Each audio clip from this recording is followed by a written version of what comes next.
Hello everyone, welcome to LPA नेटॉक। तो basically आज की क्लास में हम डिस्कस करने वाले हैं फजान रूल।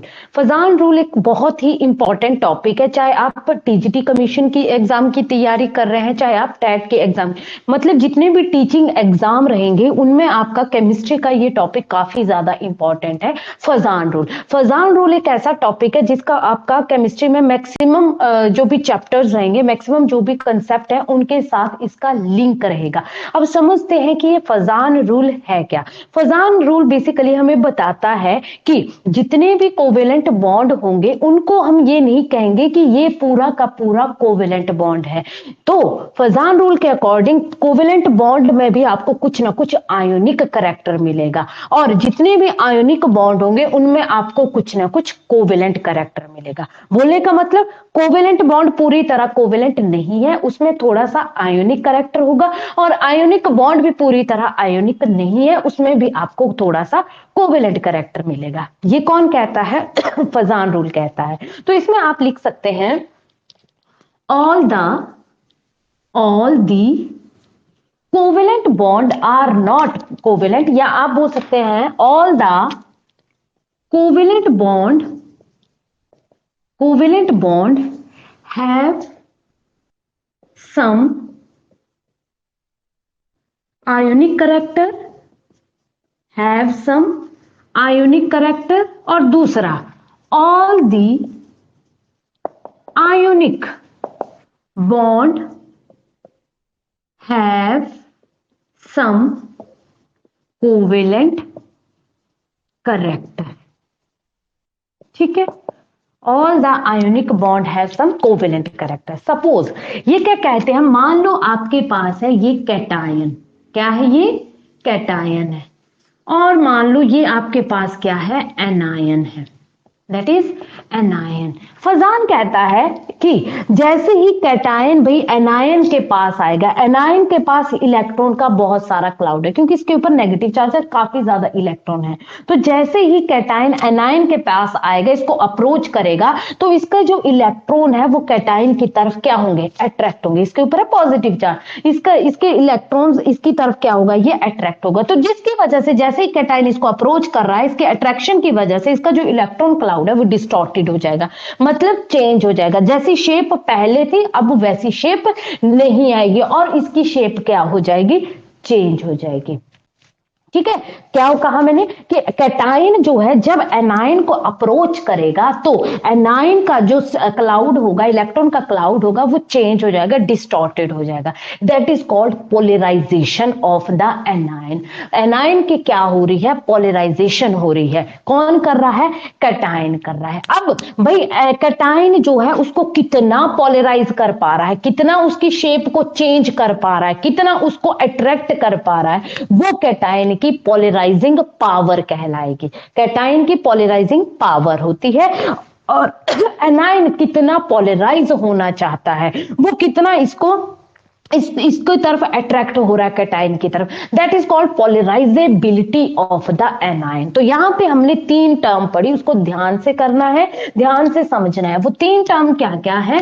एक तो फिनोमिनन हमने पढ़ा, कौन सा? That is polarisation. कौन सा फिनोमिनन हो गया इसमें? That is पॉलराइजेशन। पॉलराइजेशन में क्या हो रहा है? कैटायन एनायन को कितना डिस्टॉर्ट कर पा रहा है, दैट इज पॉलराइजेशन। दूसरा आता है पॉलराइजिंग पावर। पॉलराइजिंग पावर किसकी? कैटायन की।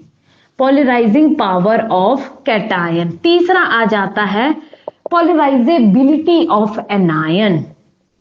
पॉलराइजेबिलिटी ऑफ एनायन। एनायन की होगी पॉलराइजेबिलिटी, पॉलराइजिंग पावर होगी कैटायन की, फिनोमिनन इज कॉल्ड पॉलराइजेशन। अब इसमें होता क्या है भाई? कैटायन एनायन के नजदीक आ रहा है, एनायन के पास भी इलेक्ट्रॉन है, कैटायन के पास भी इलेक्ट्रॉन है। जैसे जैसे कैटायन एनायन को अप्रोच कर रहा है, उसके इलेक्ट्रॉन भी और कैटायन के इलेक्ट्रॉन भी आपस में क्या हो रहे हैं? मिक्सअप हो रहे हैं, एक दूसरे में एंटर कर जा रहे हैं।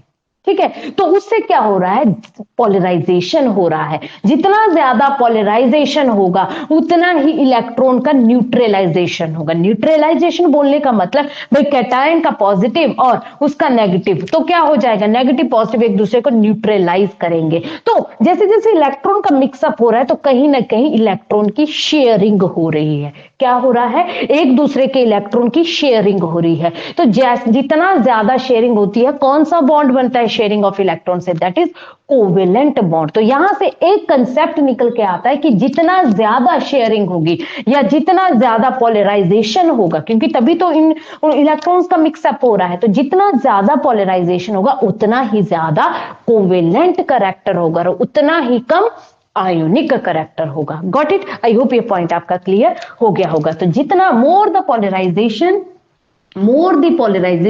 stronger the covalent bond या more the covalent character and lesser the ionic character। ठीक है, तो चलिए ये कुछ 2 से 3 रूल है फजान रूल। पहला रूल बोलता है कि, पहला है कि जो कैटायन है, कैटायन का साइज अगर छोटा है, स्मॉल साइज कैटायन, कैटायन का साइज छोटा है तो पोलराइजेशन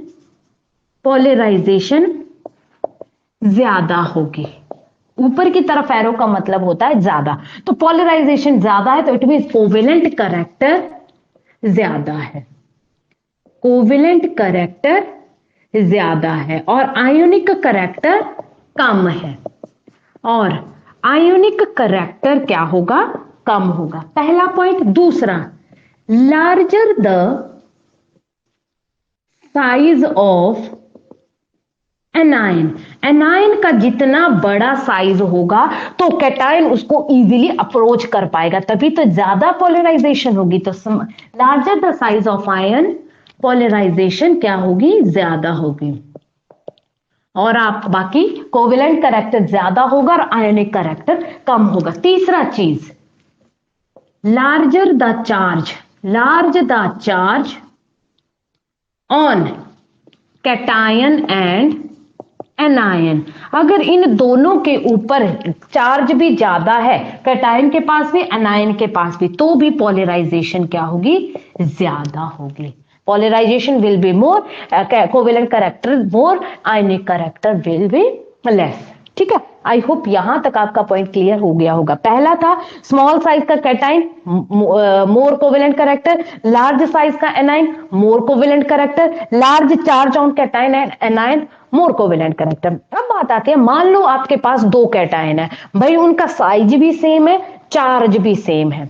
ठीक है, 2 कैटायन है आपके पास, उसका साइज और चार्ज दोनों का सेम है। अब कौन सा कैटायन होगा जिसकी ज्यादा पोलराइजिंग पावर होगी? अब हम इसका कैसे पता लगाएंगे, कौन बेटर पोलराइजेशन करेगा, जिसकी ज्यादा पोलराइजिंग पावर होगी? तो ये हमें बताएगी इलेक्ट्रॉनिक कॉन्फ़िगरेशन। तो इलेक्ट्रॉनिक कॉन्फ़िगरेशन जिसमें डी ऑर्बिटल इन्वॉल्व होगा उसकी पोलराइजिंग पावर ज्यादा होगी। जिस कैटायन में डी ऑर्बिटल इन्वॉल्व हो रहा है दैट हैव स्ट्रॉन्गर या बेटर पोलराइजिंग पावर। तो यहां पे अभी हमें दिख जाएगा, अगर हम इलेक्ट्रॉनिक कॉन्फ़िगरेशन लिखेंगे, ट्रांजिशन मेटल की आ रही है जहां पे डी ब्लॉक इन्वॉल्व हो रहे हैं, तो उसकी पोलराइजिंग पावर ज्यादा होगी as compare to alkali metal हो गए, एल्केलाइन अर्थ मेटल्स हो गए, नोबल गैसेज जहां पे डी ऑर्बिटल इन्वॉल्वमेंट नहीं होता है बेसिकली, वहां पे आपको उनकी वीक पोलराइजिंग पावर होगी। ठीक है, तो 4th पॉइंट आप लिख सकते हैं फजान रूल में, same size same charge cation, same size, same ही साइज है, सेम ही चार्ज है, same size same charge cation. अब जिसका इलेक्ट्रॉनिक कॉन्फ़िगरेशन होगी ट्रांजिशन मेटल्स वाली, जहां पे डी इलेक्ट्रॉन्स इन्वॉल्व है, डी ऑर्बिटल्स इन्वॉल्व है, उनकी जो पोलराइजिंग पावर है वो क्या होगी, ज्यादा होगी। हाँ, क्यों होगी भाई इसकी ज्यादा? क्योंकि डी में होता है weak screening effect. Screening effect क्या होता है भाई, जो इनर इलेक्ट्रॉन्स है और जो बाहर वाले इलेक्ट्रॉन्स है, वो न्यूक्लियस बाहर वाले इलेक्ट्रॉन्स को कितना कस के पकड़ पा रहा है। कंसेप्ट आप समझेंगे, स्क्रीनिंग इफेक्ट। स्क्रीनिंग इफेक्ट क्या होता है, मान लो आपके पास ये कोई एटम है, ये न्यूक्लियस है, ये इसके शेल है जहां पे इलेक्ट्रॉन प्रेजेंट है। ये बाहर वाले इलेक्ट्रॉन है और ये इनर वाले इलेक्ट्रॉन है। भाई जो बाहर वाले इलेक्ट्रॉन है वो कितना न्यूक्लियस को फील कर पा रहे हैं, न्यूक्लियस बाहर वाले इलेक्ट्रॉन को कितना कस के पकड़ पा रहा है, वो कैसे होगा? अगर ये जो इनर वाले इलेक्ट्रॉन है इनका ये बाहर, इनका जो रुकावट है बाहर वाले इलेक्ट्रॉन और न्यूक्लियस के बीच में वो वीक होगी। अगर ये स्ट्रॉन्ग पर्दे की तरह काम करेंगे, कर्टन स्क्रीन की तरह काम करेंगे स्ट्रॉन्ग, तो न्यूक्लियस इसको फील नहीं कर पाएगा। अगर ये वीक होगा पर्दा, अगर वीक स्क्रीन होगी तो इजीली इसको कस के पकड़ पाएगी। तो यही चीज आती है स्क्रीनिंग इफेक्ट, वही चीज होता है। स्क्रीन मोटी या पतली, अगर इनर इलेक्ट्रॉन पतली स्क्रीन है तो बाहर वाला इलेक्ट्रॉन न्यूक्लियस को फील कर पा रहा है, अगर बीच वाले इलेक्ट्रॉन की स्क्रीन जो है वो स्ट्रांग है तो नहीं फील कर पाएगा। तो यही चीज आती है कि जो डी ऑर्बिटल होते हैं वीक स्क्रीनिंग इफेक्ट शो करते हैं। वीक बोलने का मतलब यहां पे ये जो पतली वाली स्क्रीन होगी तो बाहर वाला इलेक्ट्रॉन कस के पकड़ा जाएगा न्यूक्लियस से, तो इसका साइज क्या हो जाएगा? छोटा हो जाएगा। तो कैटाइन का साइज जितना छोटा होगा उतना ही बेटर पोलराइजेशन होगी। यही तो चीज हम पढ़ रहे हैं, ठीक है। तो स्क्रीनिंग इफेक्ट की बात करें तो एस में स्क्रीनिंग इफेक्ट बेटर होती है as compare to P, D और एफ। डी और एफ जो होते हैं पुअर स्क्रीनिंग इफेक्ट शो करते हैं, एस और पी जो है वो स्ट्रॉन्ग स्क्रीनिंग इफेक्ट शो करते हैं। ठीक, तो यहां से आपको पता लग गया होगा अगर आपके पास सेम साइज सेम चार्ज का कैटाइन होगा तो जहां पे डी ऑर्बिटल इन्वॉल्व हो गए वो होंगे उनके पास जो पोलराइजिंग पावर होगी वो ग्रेटर होगी। तो ये था फजान रूल, जिसमें क्या कहा गया कि कोई भी कोवेलेंट बॉन्ड जो है वो पूरी तरह कोवेलेंट नहीं होता, उसमें कुछ ना कुछ आयनिक करैक्टर होता है। वही चीज कोई भी आयनिक बॉन्ड पूरी तरह आयनिक नहीं होता, उसमें कुछ ना कुछ कोवेलेंट करैक्टर होता है। ठीक है, तो ये था रहा फजान रूल। आई होप आपको फजान रूल समझ में आ गया होगा। जो जो पॉइंट मैंने आपको बताई इस रूल्स में 4 से 5 पॉइंट्स हैं वो आपको प्रॉपर्ली समझ में आ गए होंगे। नेक्स्ट आती है बात ऑक्टेट रूल। ऑक्टेट रूल क्या बताता है? नाम से ही पता चल रहा है ऑक्टेट। ऑक्टेट का मतलब होता है और noble gas configuration. Octet rule, octet rule हमें बताता है, ये जो रूल है जो कॉसेल लुईस अप्रोच है, लुईस थ्योरी है, वो पूरी की पूरी डिपेंडेंट है ऑक्टेट रूल को। वो ऑक्टेट रूल को फॉलो करते हैं कि हर कोई एटम जो है wants to attain their octet, वो अपने ऑक्टेट को फुलफिल करना चाहता है, ये नोबल गैस कॉन्फ़िगरेशन पाना चाहता है। नोबल गैस कॉन्फ़िगरेशन बोलने का मतलब उसके जितने भी ऑर्बिटल्स होंगे फुली फिल्ड होंगे इलेक्ट्रॉन से। जब वो फुली फिल्ड होंगे तो वो स्टेबल होंगे, उनको ना तो रिएक्ट करने की जरूरत है, ना ही किसी से इलेक्ट्रॉन लेने की जरूरत है, ना ही देने की जरूरत है, अगर उनका ऑक्टेट कंप्लीट है। अगर ऑक्टेट कंप्लीट नहीं है तो ऑक्टेट को कंप्लीट करने के लिए वो क्या करते हैं? इलेक्ट्रॉन को देते हैं, लेते हैं, ताकि वो क्या हो सके? स्टेबल हो सके। यही है ऑक्टेट रूल। तो ऑक्टेट रूल क्या होता है? Every atom wants to attain या फुलफिल देयर ऑक्टेट, अटेन या फुलफिल देयर ऑक्टेट, उसे हम क्या कहते हैं? Octet rule. ऑक्टेट आप समझ सकते हैं noble gas configuration, electronic configuration. ठीक है, तो ऑक्टेट रूल में अब एटम जो है वो अपना ऑक्टेट कंप्लीट करेगा। अब ये ऑक्टेट कैसे कंप्लीट होगा? मान लो किसी एटम का ऑक्टेट कंप्लीट नहीं है, उसके ऑर्बिटल्स कंप्लीट नहीं है, वो कैसे कंप्लीट होंगे? तो या तो एटम इलेक्ट्रॉन, या तो वो इलेक्ट्रॉन को ट्रांसफर करके करेगा, या तो इलेक्ट्रॉन की क्या होगी? शेयरिंग होगी। तो 2 तरीके हैं ऑक्टेट को फुलफिल करने के। पहला ट्रांसफर ऑफ इलेक्ट्रॉन